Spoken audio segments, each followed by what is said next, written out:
আসসালামু আলাইকুম। আশা করি আপনারা ভালো আছেন ও সুস্থ আছেন।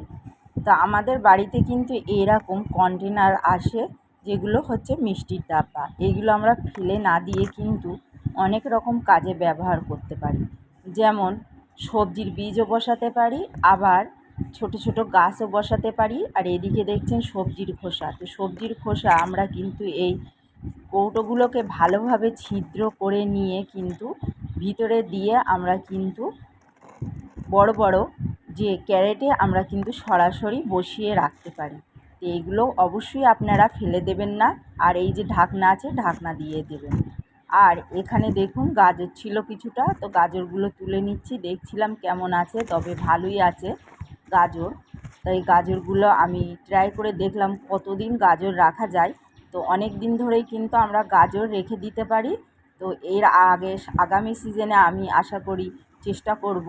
আর গাজর যখনই বসাবেন একটু মাটিটা বেশি পরিমাণ ব্যবহার করবেন।